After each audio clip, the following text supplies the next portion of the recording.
Welcome to हरियाली education hubs friend. Garhwal में हमारा जन जागरण चल रहा है, उसी कड़ी को आज हम आगे बढ़ाते हुए दयानंद सरस्वती द्वारा आर्य समाज की स्थापना की जाती है देहरादून में। ठीक है, इसको देखते हैं, आज यहाँ से शुरुआत करते हैं। ठीक है, देहरादून में 1879 में दयानंद सरस्वती जी, दयानंद सरस्वती, दयानंद सरस्वती जी ने आर्य समाज की स्थापना की। ठीक है, आर्य समाज की स्थापना की। ठीक, इसके साथ ही 1910 में, इसके बाद 1910 में जसपुर तथा 1926 में रामगढ़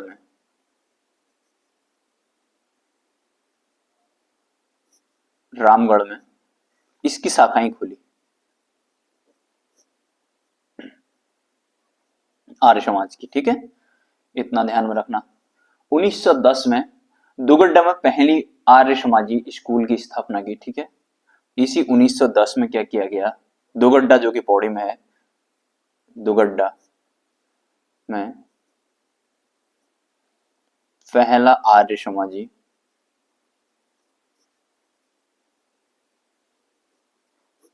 आर्य समाजी स्कूल स्थापित किया। ठीक है,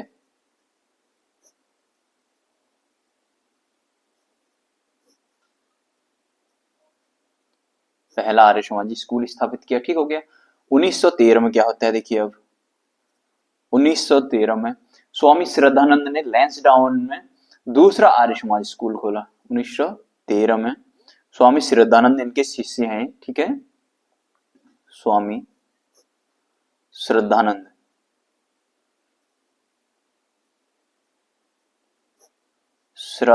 ने लैंसडाउन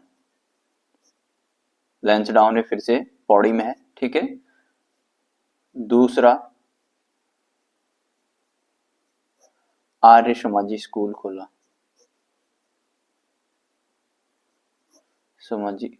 खोला, ठीक है, इतना ध्यान में रखना। ठीक हो गया। कांग्रेस का लाहौर अधिवेशन होता है 1929 में, रावी नदी के तट पर वाला जो होता है। ठीक है, इंडियन हिस्ट्री में इसको डिटेल में पढ़ेंगे क्या क्या हुआ। ठीक है, 19 में लाहौर अधिवेशन होता है, लाहौर अधिवेशन।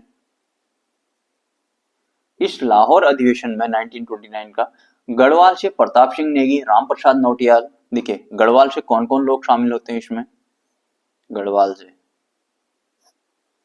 प्रताप सिंह नेगी जी, प्रताप सिंह नेगी, हमने पहले भी इनको देखा है ना 1938 वगैरह में, मैंने जब पढ़ाया था। ठीक है, गढ़वाल जागृत संस्था की स्थापना भी करते हैं 39 में। ठीक, प्रताप सिंह नेगी जी हो गए। ठीक, राम प्रसाद नौटियाल जी हो गए, राम प्रसाद नौटियाल जी। ठीक, देवकी नंदन ध्यानी जी हो गए, देवकी नंदन ध्यानी जी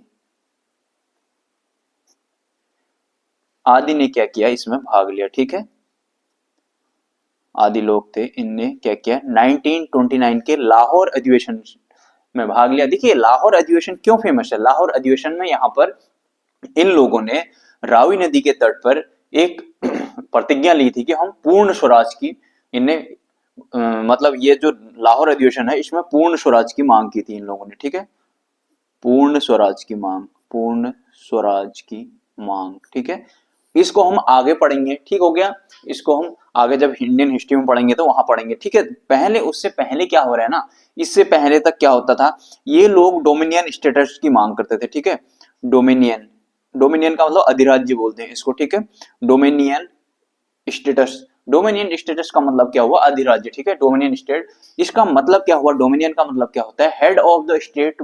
पॉलिटी की भाषा में स्टेट का मतलब पूरे देश से मतलब होता है। हाँ, पॉलिटी जब मैं पढ़ाऊंगा तो बहुत अच्छे से इन चीजों को, टर्म्स को मैं क्लियर करूंगा आपके।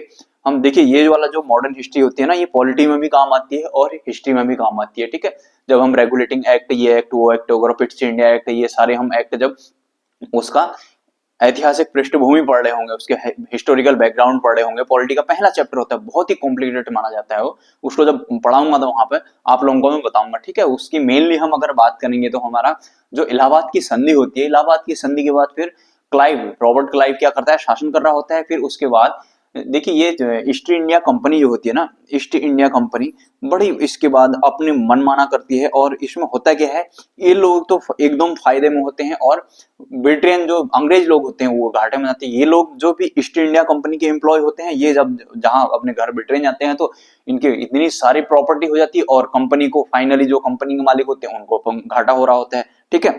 तो इन पर लगाम लाने के लिए फिर थोड़े करके एक्ट लाए जाते हैं। मैं इसको बाद में डिटेल में बताऊंगा आप लोगों को। फिर उसमें धीरे धीरे रेगुलेटिंग एक्ट आएगा पहले, फिर फिट्स इंडिया एक्ट, इस प्रकार से आते जाते हैं। फिर 1993 का, फिर 1909 मार्लेमेंटो सुधार, मॉन्टेग्यू चैम्सफोर्ड सुधार, 1935 का एक्ट, 1947 का एक्ट, फाइनली जहां विभाजन हो जाता है, ठीक है। वो सारी चीजें मैं आप लोगों को बता रहा हूँ, सारी चीजें मैं बताऊंगा। इसमें होता क्या है, 1857 की क्रांति जब होती है तो 1858 तक क्या होता है, 1858 तक कंपनी का शासन रहता है। इसके बाद फिर देखिए अब तक ये क्या कहे जा रहे हैं, गवर्नर जनरल कहे जा रहे हैं। फिर इसके बाद कंपनी का शासन हटा दिया जाता है। उसके बाद ये ब्रिटिश ताज यानी कि जो ब्रिटिश गवर्नमेंट है, ब्रिटिश पार्लियामेंट है, वो अपने हाथ में ले लेती है चीजों को और यहाँ से इसके बदले में नाम बदल के वाइसरॉय होने लगता है। ये सारी चीजें बाद में पढ़ेंगे हम, ठीक है।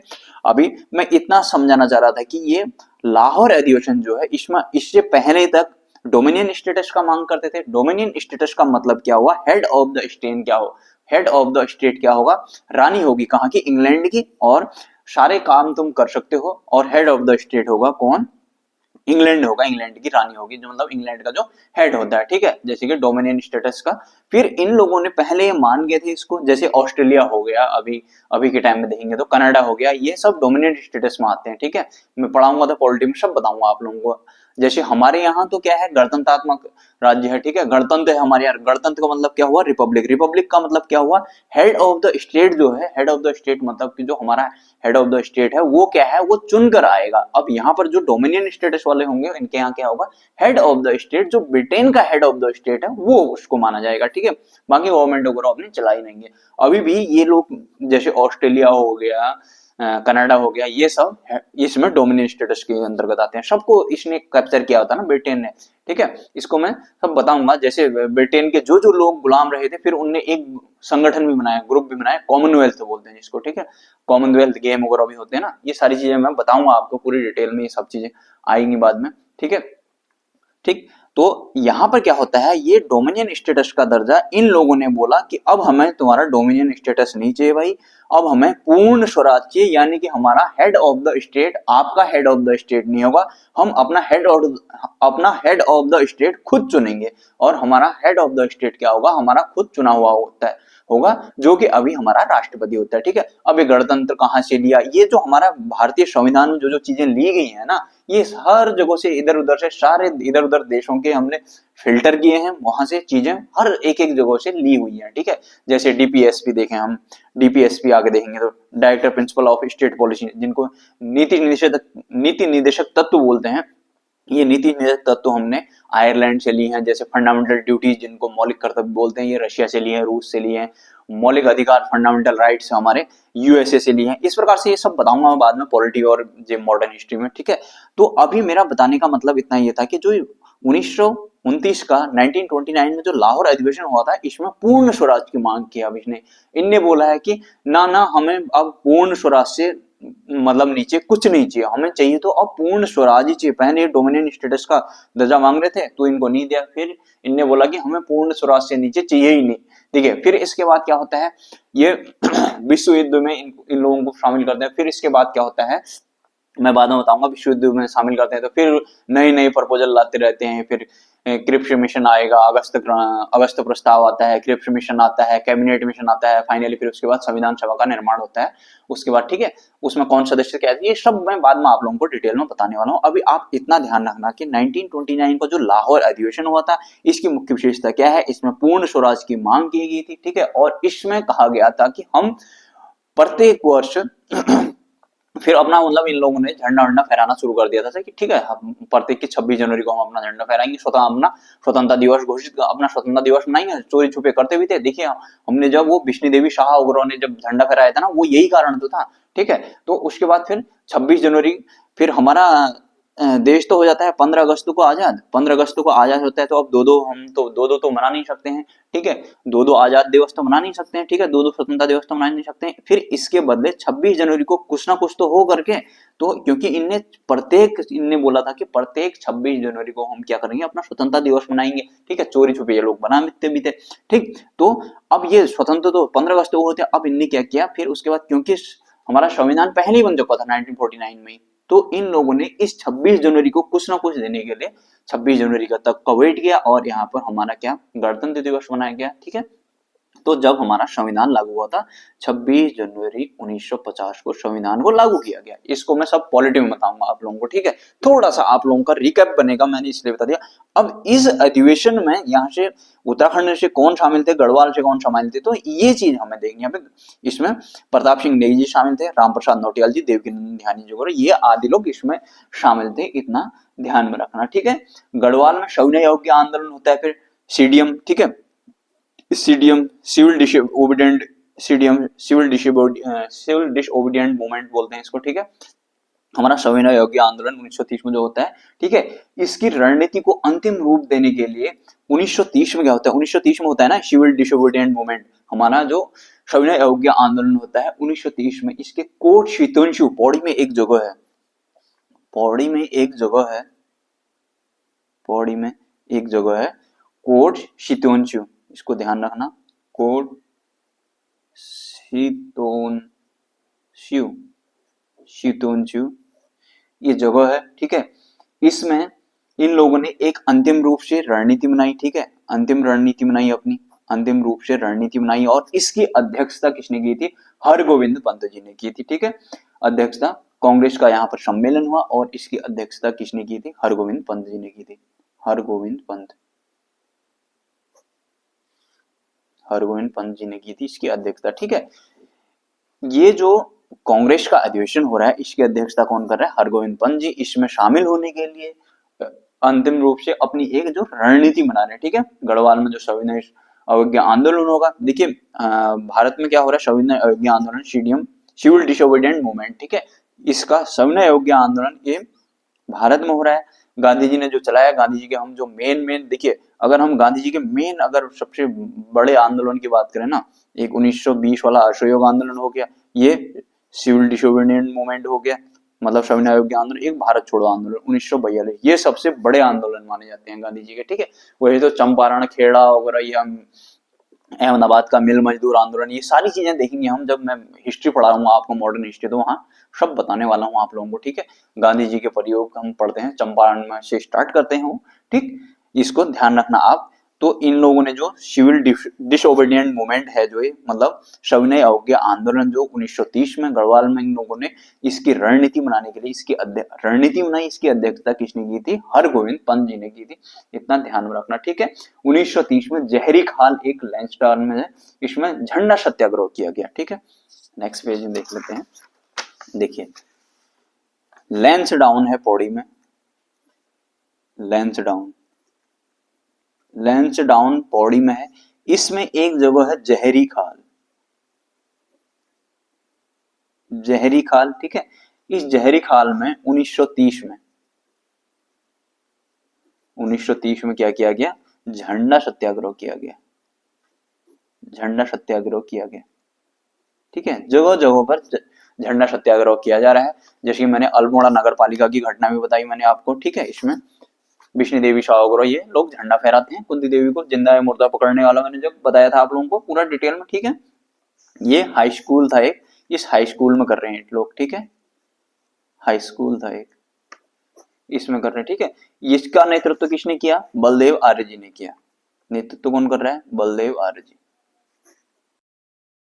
ठीक, ध्यान रखना इसमें क्या किया गया, 1930 में लैंसडाउन के जहरी खाल नामक जगह पर झंडा सत्याग्रह किया गया 1930 में। इसकी अध्यक्षता किसने की, बलदेव आर्य जी ने की। ठीक है, इतना ध्यान में रखना गढ़वाल के बारे में। ठीक हो गया। फिर नेक्स्ट अन्य फैक्ट देखते हैं, ठीक है। 1938 में, मैंने ये पहले ही भी बता दिया आपको, ठीक है। 1938 में जागृत गढ़वाल संघ की स्थापना की, जागृत गढ़वाल संघ की स्थापना की, ठीक है। अध्यक्ष इसके कौन थे? हमारे प्रताप सिंह नेगी जी, प्रताप सिंह नेगी जी थे इसके अध्यक्ष, ठीक हो गया। गढ़वाल में कांग्रेस कमेटी द्वारा 1 सितंबर 1939 को पौड़ी में किसान दिवस मनाया गया, ठीक है। ये काफी इंपोर्टेंट हो जाते हैं। गढ़वाल कांग्रेस कमेटी द्वारा 1 सितंबर 1939 को पौड़ी में किसान दिवस मनाया गया, किसान दिवस मनाया गया, इतना ध्यान में रखना, ठीक है। अब देखिए फिर अगस्त 1939 में क्या होता है? अगस्त 1939 में डाडा मंडी में, डाडा मंडी ये भी पौड़ी में है, ठीक है। गढ़वाल का अधिकांश पौड़ी में ही आएगा, ठीक है। डाडा मंडी में एक सार्वजनिक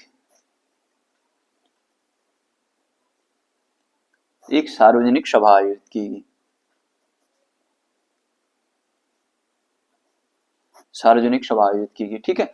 गढ़वाल जनपद में व्यक्तिगत सत्याग्रह चलाने के उद्देश्य से 1940 में डाडा मंडी में एक सम्मेलन भी आयोजित किया गया, ठीक है। मैंने व्यक्तिगत सत्याग्रह बताया था आप लोगों को। देखिए डाडा मंडी में क्या होता है, गढ़वाल में व्यक्तिगत सत्याग्रह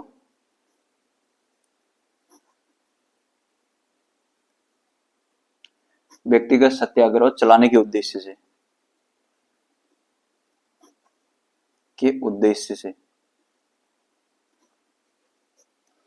1940 में क्या करते हैं ये लोग? 1940 में डाडा मंडी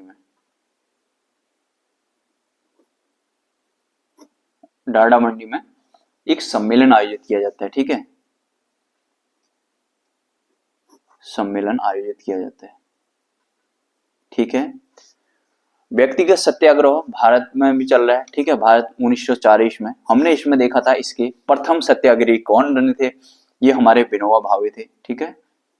विनोबा भावे, ये क्वेश्चन में पूछा गया है बहुत बार। दूसरे जेएल नेहरू थे, ठीक है। और तीसरे ब्रह्मदत्त थे, ये भी पूछा गया है, ठीक है। ब्रह्मदत्त, इसको भी ध्यान में रखना साथ साथ ही। और यहाँ क्या 1940 में डाडा मंडी में जो एक गढ़वाल में सम्मेलन किया जा रहा है, जो कि व्यक्तिगत सत्याग्रह चलाने के उद्देश्य से, ठीक है। 1940 में, इतना ध्यान में रखना। अब इसकी अध्यक्षता वगैरह ये हमने पिछले वाले मैंने वीडियो में बताया था, ठीक है। जगमोहन सिंह नेगी ने लैंसडाउन तथा अनुसुईया प्रसाद बहुगुणा ने नंदप्रयाग में व्यक्तिगत सत्याग्रह का सूत्रपात किया था, ठीक है। देखिए यहाँ पर लैंसडाउन जो पौड़ी है, लैंसडाउन पौड़ी में कौन कर रहा है इसकी मतलब व्यक्तिगत सत्याग्रह का सूत्रपात, मतलब इसको कौन लीड कर रहा है? जगमोहन सिंह नेगी जी, ठीक है। जगमोहन सिंह नेगी जी। और इधर अनुसुईया प्रसाद बहुगुणा जी कहां कर रहे हैं? नंदप्रयाग में, नंदप्रयाग, ठीक है। नंदप्रयाग में कौन कर रहा है? अनुसुईया प्रसाद बहुगुणा जी, अनुसुईया प्रसाद बहुगुणा जी, ठीक है। देखिए ये नंदप्रयाग कहाँ है? ये चमोली में है, ठीक है। नंदप्रयाग मैंने आप लोगों को जब नदी तंत्र पढ़ा था, अलकनंदा नदी तंत्र पढ़ा रहा था, देखिए यहाँ जैसे हमने नदी तंत्र पढ़ी थी, अलकनंदा नदी तंत्र, आप लोग ज्योग्राफी वाली वीडियो में जाएंगे तो डिटेल में मिल जाएगा। देखिए यहाँ से ऐसे आती है अलकनंदा नीचे को, तो यहाँ से ऐसे विष्णु, नंद, कर्ण, रुद्र, देव करके ऐसे 5 प्रयाग आते हैं। ये विष्णु प्रयाग, नंद प्रयाग, ठीक है। और यहाँ पर कर्ण प्रयाग आता है, ऐसे ऐसे करके फिर रुद्र प्रयाग को चली जाती है। रुद्र प्रयाग को जाने के बाद इधर टिहरी को जाती है और देव प्रयाग में यहाँ पर मिल जाती है, ठीक है। मैंने बहुत डिटेल से समझाई है, आप लोग अलकनंदा को वहां जाकर देख लेना नदी तंत्र को, ठीक है। अलकनंदा नदी तंत्र, ठीक। ये सारी चीजें आप लोगों को वहां मिल जाएगी, ठीक।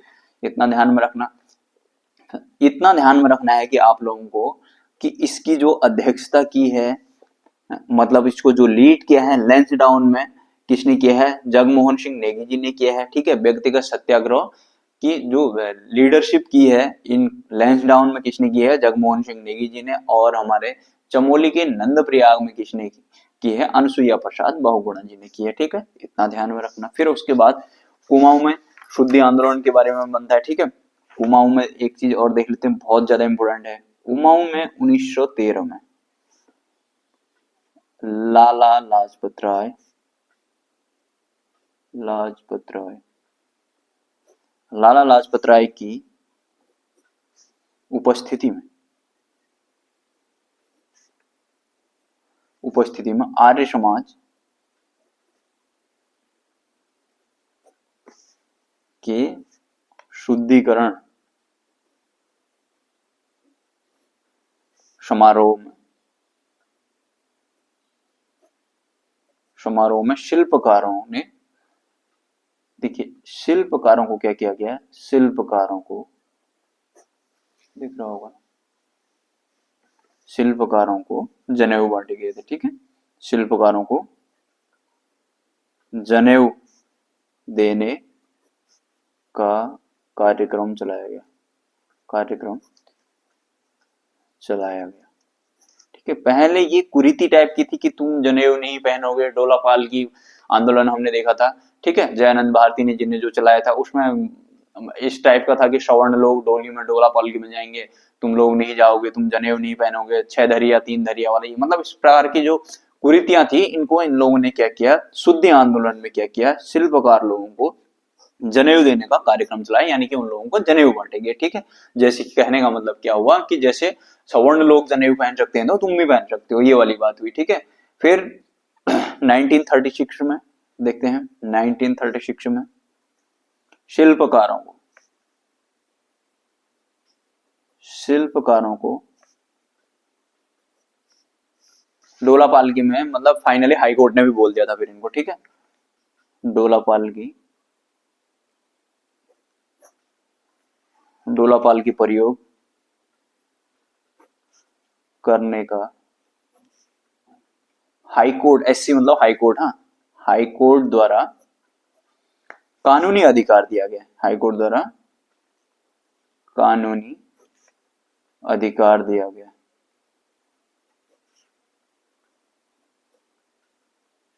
ठीक हो गया, इतना ध्यान रखना। फिर फाइनली देखिए डोला पाल के आंदोलन चला कब, जयानंद भारती जी के नेतृत्व में 1930 में। फिर फाइनली 1936 में हाई कोर्ट ने भी ये कानूनी अधिकार दे दिया इनको कि डोला पाल की आप लोग यूज कर सकते हैं। ठीक हो गया, फिर उसके बाद हमारा क्या बच जाता है, थोड़े और बच जाते हैं हमारे। फिर चमोली में रक्षा कमेटी वगैरह बनती है। ठीक है, गुजलू आंदोलन देखेंगे पौड़ी का। ठीक हो गया, डाडा मंडी अगस्त आंदोलन देख लेंगे।